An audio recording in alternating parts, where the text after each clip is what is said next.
Bonjour à tous et bienvenue sur The Fight Club. Aujourd'hui, je suis accompagné de Anthony Ours Blanc Salamon. Anthony, comment vas-tu? Bah, écoute, ça va et toi? Je vais très bien, je t'en remercie. Anthony, pour tous ceux qui ne te connaissent pas ou qui ne te connaîtraient pas, est-ce que tu pourrais nous parler de toi et de ton parcours en MMA? Bah, écoute, comme tu l'as dit, je m'appelle Anthony Salamone, j'ai 26 ans, je suis originaire de Tourcoing, dans le nord de la France, et j'ai commencé le MMA, ça fait pas mal d'années déjà, on va dire. J'ai commencé par la lutte, et puis le MMA, après, je m'y suis mis réellement, on va dire, en 2019. J'avais fait quelques combats auparavant, mais c'était vraiment sans, tu vois, comme ça, en mode on kiffe. Et après, je me suis dit, bah écoute, pourquoi pas faire quelque chose. Et puis, depuis, on va dire 2019, je m'y suis mis sérieusement. Je suis à 7 combats professionnels, 7 victoires. Et puis voilà, tout simplement. Tes premiers pas, Anthony, se sont faits dans les sports de combat au travers de la lutte. Justement, comment tu as fait ta transition vers le MMA? Ben écoute, ça s'est fait par hasard. Donc, je travaillais dans une salle de sport de Tourcoing. Et il y avait le club de la team Tourcoing qui avait des créneaux dans cette salle. Et puis voilà, un jour, c'était Salvatore Cassilli, à l'époque l'entraîneur, il m'a proposé de venir faire un entraînement. Il savait que je faisais de la lutte. Et puis à l'époque, il s'entraînait dans mon quartier à Tourcoing. Ils avaient une salle là-bas, donc j'y allais de temps en temps. Et du coup, j'ai fait comme ça, un entraînement, deux entraînements. Et puis après, je me suis dit, tu vois, j'ai kiffé. Je me suis dit, bah allez, on va faire ce qu'on peut. Et puis aujourd'hui, ben voilà, j'en suis là. Et puis je suis bien content. Et justement, en plus, ça fait une petite dizaine d'années que tu es dans le MMA. Toi, ton dernier combat, Anthony, il remonte en septembre face à Kevin Kell. Ouais. Est-ce que tu pourrais nous parler un petit peu de ce combat que tu as eu et de cette victoire par décision? Ben écoute, c'est un combat, donc déjà ça faisait très longtemps que j'avais pas combattu. Ça faisait avec le Covid et tout ça, ça faisait ouais peut-être 2 3 ans que je n'avais pas 2019, ouais quasiment 3 ans que j'avais pas combattu. Et donc voilà, donc je me suis entraîné plus ou moins durant cette période, mais c'est vrai qu'il y a eu un gros relâchement comparé aux années précédentes. Et donc après je m'étais remis dedans quand les salles avaient réouvert, etc. En plus, j'avais une petite fille entre deux, donc forcément, je m'étais un peu retiré du monde du MMA. Euh, je m'étais blessé, je m'étais fracturé les orteils lors d'un entraînement en sparring. Et du coup, bon, j'étais parti sur un mois plâtré, opération et tout ce qui s'ensuit. Et du coup, j'ai fait ce combat vraiment on a eu quoi, 5 semaines, 4 semaines de préparation. Et voilà, donc le combat il s'est fait. Franchement, j'étais un peu déçu sur le coup de ne pas avoir finalisé le combat, tu vois, avant la fin du temps imparti. Mais en soi, j'étais très content parce que c'était un combat de retour. En face, Kevin, un super adversaire, franchement, une bonne mentalité et surtout dur. Quelqu'un de dur, quelqu'un qui, tu vois, il rechigne pas au combat, il est là, il fait son truc, il kiffe, et puis voilà. Donc, non, c'était un bon combat de retour, on va dire. Et là, maintenant, ça y est, je suis reparti de plus belle, comme on dit. Je viens de voir une info, tu viens de parler d'une blessure que tu as eue pendant un de tes entraînements. Ouais. Justement, comment on revient d'une blessure comme celle que tu as eue, surtout comment on se sent psychologiquement? Ben, on va dire que c'est plus dur psychologiquement que physiquement. Tu vois, c'est des choses qui arrivent, ça fait partie du MMA. Tu vois, je pense que n'importe quel combattant, il est jamais à 100%. Il y a tout le temps des petits bobos, des tendinites, des petites blessures à droite, à gauche. Mais après, c'est vrai que quand on part sur des fractures, qu'on sait qu'on va être embêté pendant plusieurs semaines, alors que tu vois, j'avais commencé ma préparation, entre guillemets, tu vois, ça s'est fait 2 mois avant le combat, 2 3 mois, même pas. Tu vois, c'était au mois de juin, juillet, et le combat, il était début septembre. Donc, c'était vraiment sur les 2 3 premières semaines de ma préparation, entre guillemets. Donc, c'est vrai que psychologiquement, tu as un doute qui s'installe. Tu te dis, est-ce que ça va se faire? Est-ce que je vais. Surtout au début, tu vois, je me dis, bon, est-ce que c'est fracturé? Est-ce que je vais devoir avoir des broches? Est-ce que. Tu sais pas encore tant que t'as pas fait la radio, les examens. Au final, bon, ça va, je m'en suis sorti sur. Ça a été assez rapide, hein. Les médecins, ils préconisaient 6 semaines d'arrêt. Euh, Au bout de 4 semaines, je courais déjà, tu vois. Donc après, en tant que sportif, je pense qu'on récupère beaucoup plus rapidement qu'une personne lambda. Mais c'est vrai que c'est assez compliqué. Là, c'était pas grand-chose, c'était des orteils. Mais après, c'est vrai que je pense que l'aspect psychologique c'est difficile. C'est difficile. Je te rejoins sur ce point-là. Je pense que l'aspect psychologique, c'est ce qui fait que aujourd'hui, un combattant est au devant de la scène ou non. Je pense que ça prend énormément de place. Exactement. Anthony, toi aujourd'hui, tu as une carte de 7-0. Est-ce que justement, tu sens qu'au niveau de tes qualités, de tes performances, tu pourrais aller performer plus haut dans d'autres organisations qui seraient plus prestigieuses? Franchement, en toute modestie, je pense que ouais. J'ai fait pas mal d'entraînements à droite à gauche. J'ai tourné avec des mecs qui sont à l'UFC. Quand j'ai eu la chance de pouvoir aller m'entraîner à New York, à Miami, etc. J'ai tourné avec des mecs qui sont peut-être pas dans le top 10 de l'UFC, mais qui y sont et qui gagnent des combats. Et j'ai vu que de là, il n'y avait pas un monde entre nous et eux. Alors certes, avec le top 15, ça fait une grande différence. Mais je pense qu'il y a même des mecs là, à l'heure actuelle en France, qui combattent qui ont le niveau et qui sont même voire meilleurs que certains mecs de l'UFC ou du Bellator et autres, tu vois. Et je pense sincèrement avoir le potentiel pour. Alors je dis pas qu'un jour je serai McGregor, mais je vais me donner les moyens et je pense que c'est aussi une question de discipline et d'ambition. Donc à partir de là, je pense qu'on peut tout faire. Après, c'est sûr que si on prend deux personnes, tout le monde est différent, tout le monde ne va pas. On peut prendre deux personnes différentes et faire les mêmes entraînements pendant le même nombre d'années. Forcément, il y en a toujours un qui sera meilleur que l'autre, etc. Mais je pense que ouais, je peux aller performer au-dessus. Et voilà, tout simplement, c'est l'objectif qu'on s'est fixé, étape par étape, tout simplement. Je suis d'accord avec toi sur l'aspect discipline. Je pense qu'aujourd'hui, c'est ce qui fait qu'un combattant sera performant ou non. Tout dépendra de la discipline qu'il mettra dans ses entraînements et dans son travail post-combat, tout ce qui englobe la compétition. Tu viens de parler, Anthony, des camps d'entraînement que tu as pu mener à l'étranger. Qu'est-ce que ces camps t'ont apporté dans ta vie de combattant? Franchement, encore une fois, on revient sur l'aspect psychologique. Tu vois, parce que quand tu as l'habitude de rester dans la même salle, dans la même ville tout le temps, et tu peux pas voir au-delà des murs qui t'entourent, tu vois, je sais pas comment expliquer, tu vois, c'est là que tu vois que, tu vois, j'ai eu la chance de pouvoir préparer Neyman Gracie pour son combat contre Rory McDonald au Bellator, et en tournant avec lui, je voyais qu'en vérité, bien sûr, il était meilleur, il y avait tu vois, au sol, on dirait que j'avais jamais fait de grappling, mais tu vois, je voyais que sur les phases de lutte, physiquement, en boxe, tu vois, je voyais qu'il n'y avait pas, tu vois, c'était 50-50. En lutte, je prenais le dessus, je l'amenais au sol à chaque fois. Et quand tu sors de là, tu te dis, ben, comme je reviens à ce que j'ai dit tout à l'heure, en fait, il n'y a pas un monde entre nous et eux, tu vois. Donc, si lui, il peut, pourquoi moi, je pourrais pas y aller, tu vois? Pourquoi je pourrais pas signer un contrat au Bellator, à l'UFC, faire des combats là-bas, tu vois? Après, c'est vrai que, comme je disais, le top 15, le top 10, le top 5, le top 3, c'est autre chose. C'est autre chose. Mais je pense que c'est faisable. Je pense que si on s'en donne les moyens, tu vois, et je pense que les camps, c'est l'une des parties les plus importantes pour un combattant. Tu peux pas te permettre d'aller préparer un gros combat en restant surtout en France, on est assez limité, tu vois. Je sais qu'un gros combat, par exemple un combat à l'UFC, je pourrais pas le préparer dans ma salle à Roubaix, tu vois. Tu vois, alors ça restera mon club, je combattrai pour ce club-là, je ferai mes entraînements là-bas, mais je sais que je devrais partir quelques semaines à droite, à gauche pour pouvoir performer encore plus. Donc je pense que c'est très très très important, surtout quand on n'a pas la chance de pouvoir vivre dans des pays ou dans des villes avec des grosses structures, mis à part sur Paris, on a le MEMA Factory, mais à part ça, enfin voilà, il y a d'autres grands clubs, mais je pense il y a quand même du chemin à faire pour arriver à des salles comme on retrouve aux États-Unis, en Suède, en Suisse, tu vois, c'est totalement différent.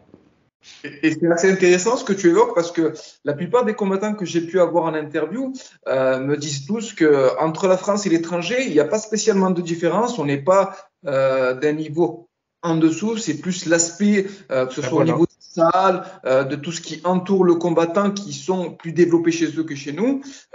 Toi, aujourd'hui, Anthony, tu es un combattant, un lutteur aguerri. Est-ce que tu penses que le domaine dans lequel tu as la plus grande marge de progression, c'est le striking aujourd'hui? Donc déjà, par rapport à ça, ouais, je rejoins les autres combattants. C'est exactement ça. Donc le niveau, il est pas, bah, comme je te disais, en fait, le niveau, il n'y a pas un monde entre nous et eux. On est vraiment, comme je disais, il y en a, ils sont beaucoup meilleurs que certains mecs qui sont à l'UFC, qui gagnent des combats et qui font leur chemin.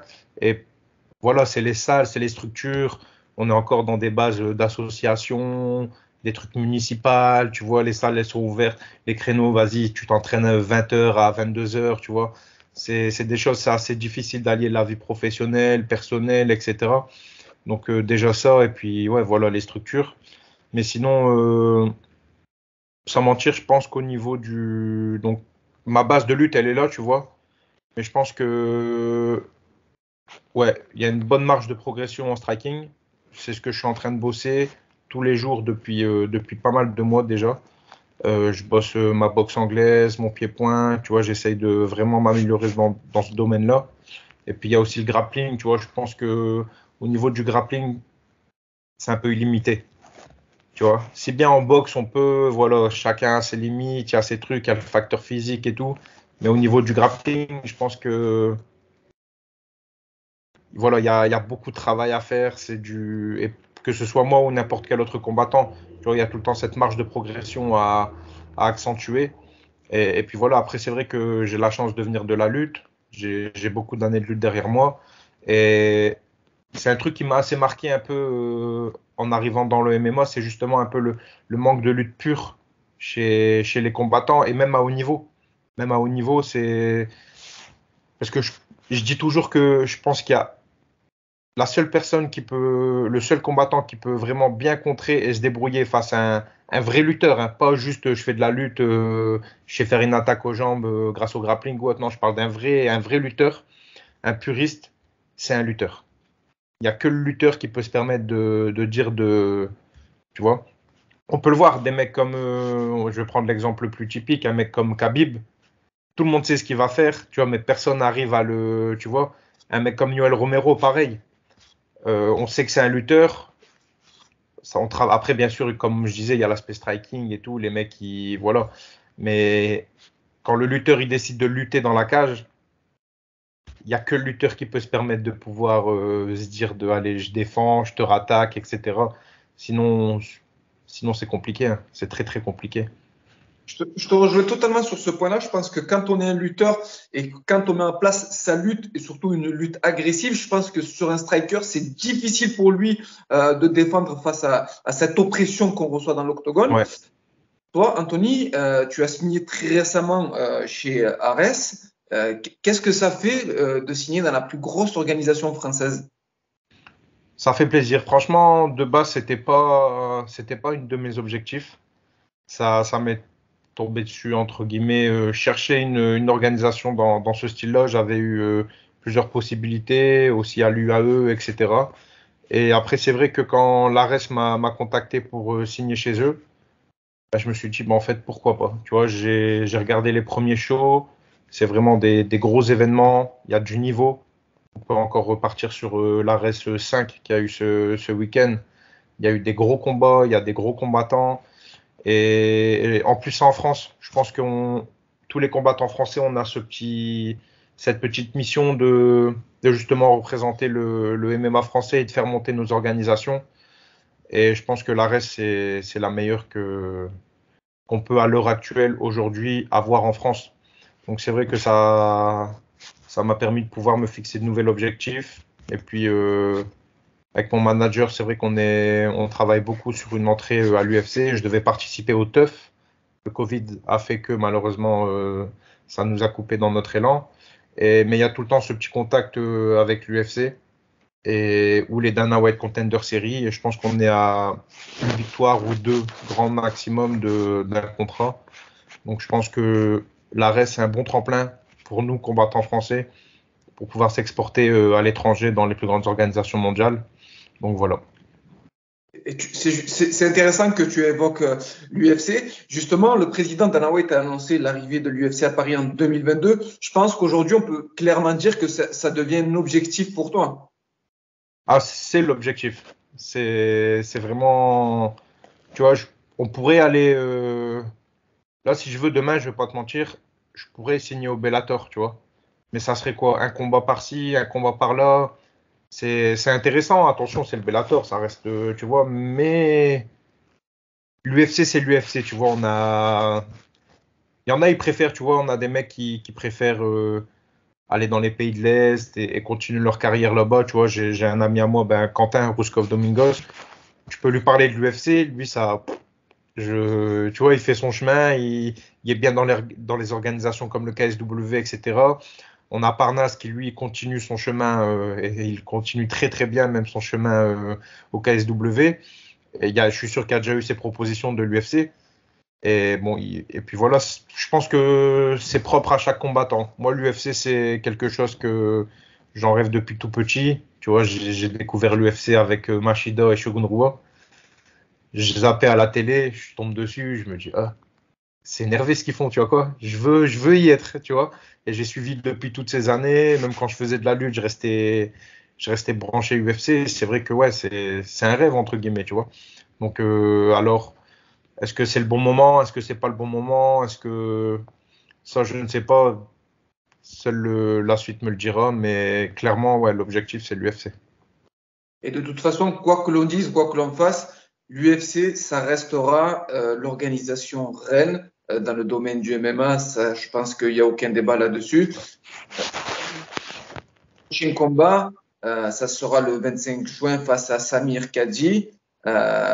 Comment tu te prépares face à ce style de combattant qui est un striker? Bah écoute, on adapte une stratégie. Moi, j'ai mes points forts, il y a ses points forts. C'est un très bon combattant. On a plus ou moins le même âge. Physiquement, on va pas se mentir, c'est une belle bête, tu vois. Je sais que ça va pas être un combat facile entre guillemets, mais je me prépare pour et puis voilà, après ça reste un combat. Tactiquement, on prépare ça. On travaille les points forts, on travaille les points faibles. Vraiment, je travaille tout dans sa globalité. Je me fixe pas. Je me dis pas, ouais, c'est un striker, je vais travailler mon striking ou je vais faire que de la lutte ou non. Je garde ce cap où c'est du MMA. C'est pas de la boxe, c'est pas de la lutte, c'est pas du jiu-jitsu, tu vois. C'est du MMA. Donc, j'essaye de rester un maximum complet. Je travaille mes points faibles. Je consolide mes points forts et puis voilà, tout simplement.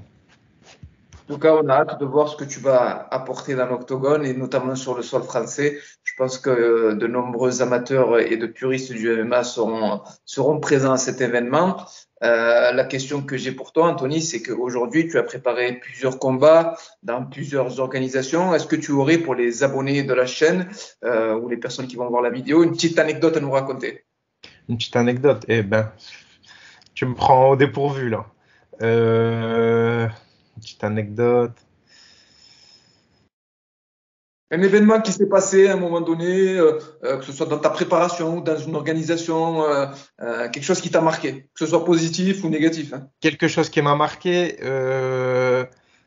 Allez, et je pense qu'il y en a plusieurs qui pourront le confirmer, dont Soufiane Oudina, Karim Rabei, etc. Nos premiers combats. Alors, dans le Nord, on avait la chance. Avant, il y avait une organisation qui s'appelait l'OFC. Elle était située en Belgique. Et on est tous passés par là. Dans le Nord-Pas-de-Calais, tous les combattants professionnels à l'heure actuelle, fin de cette génération, on va dire 2010, 2012, 2013, on est passé dans cette organisation-là. Et en fait, franchement, faut le voir pour le croire. C'était une ancienne usine désaffectée. Mais vraiment, le truc, tu vois, dans un petit village paumé en Belgique, une usine, tu la vois de l'extérieur, t'as même pas envie de rentrer dedans. Et il y avait une cage. Et c'était pro, hein, c'était vraiment, tu gagnais Sherdog, etc. Il y avait pas mal de combattants qui venaient. Et c'était comme dans les films. T'as vu le film, c'est quoi, c'est Undisputed? Eh ben, pareil. On aurait cru des combats clandestins, mais vraiment dans la petite pièce, une ancienne usine, vraiment une toute petite salle, les gens tous entassés, avec juste un spot de lumière. Et ça, c'est un truc, vraiment, ça m'a toujours marqué. Moi, je me souviens, mon père il était venu me voir à mon premier combat. C'était en 2012. J'avais 17 ans. Il avait dû signer une décharge, comme quoi, tu as vu que j'étais mineur. On est arrivé là-bas. Il m'a dit, tu combats pas, t'es un fou et tout. Mais vraiment, le truc, vraiment, faut le voir. Faudrait que je retrouve des photos. Et exceptionnel. Et après, tu dis. Mais tu vois, c'est bien parce que. Et en plus, c'était quoi? C'était pas des combats. Tu vois, tu pouvais avoir 0 combat, tu te retrouvais contre un mec en face, c'était une machine. C'était du n'importe quoi. Tu vois, c'était le début du MMA dans la région, dans le Nord-Pas-de-Calais et surtout en France. Ça a commencé vraiment à buzzer après cette période-là. Et c'est vrai que c'est des images qui me resteront tout le temps en tête. Et ceux qui ont connu l'OFC, ils savent de quoi je parle. Parce que franchement, c'est exceptionnel. C'est exceptionnel. Et c'est une anecdote aussi intéressante que rigolote de pouvoir débuter dans ce genre d'organisation et de se Ah, c'est voir ça. évoluer pour la même occasion après. On arrive en fin d'interview, Anthony, chez The Fight Club. On a une petite rubrique qui s'appelle The Perfect Fighter. Alors, Ok. je vais te donner 5 domaines du MMA et tu me Ouais. diras, toi, qui est le meilleur dans ce domaine. Vas-y, c'est parti. Est-ce que tu es prêt? Allez. Allez, let's go. Au niveau de sa lutte, Au niveau de sa lutte, à l'heure actuelle en combattant, euh, au niveau de sa lutte, moi je peux pas dire Anthony Salaman. je pense que tu peux pas t'inclure dedans. Non, non, non. De toute façon, au niveau de sa lutte, je pense que il y en a un qui est pas mal. Je trouve c'est le petit Temerlan Azizov. C'était un partenaire à moi quand on faisait de la lutte. On a fait de la lutte ensemble. On a déjà été en stage en équipe de France ensemble. Et j'ai pu voir ses 2, 3 premiers combats. Franchement, je pense que au niveau de la lutte libre et de l'impact qu'il met, de l'intensité en lutte, je mettrais Temerlan, ouais. D'accord. Au niveau de son striking, Au niveau de son striking, ah là c'est compliqué, il y en a pas mal. Il y en a pas mal, hein. Il est dur ton jeu, hein. Ah, c'est pas évident. Au niveau de son striking, allez, allez.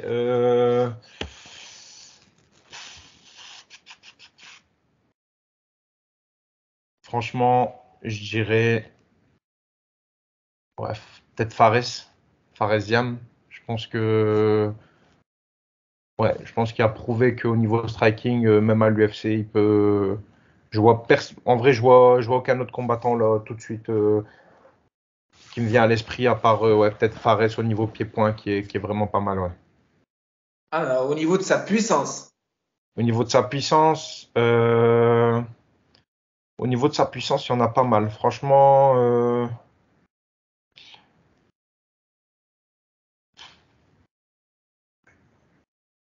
puissance, je dirais Quentin Bouskov. Puisque quand il rentre dedans, j'ai la chance de tourner souvent avec lui. Et quand il rentre dedans, ouais, c'est vrai que il faut être bien accroché. au niveau de son intelligence de combat. Au niveau de son intelligence de combat, euh, Mustafa Aida, c'est quelqu'un qui gère très très bien ses combats. Il est très jeune, il a un très gros potentiel et franchement, c'est quand tu le regardes combattre, on dirait que tu vois c'est fluide, il y a le coup d'œil, il y a tout qui va avec. Et je pense que ouais, je dirais mon petit Mustafa, ouais.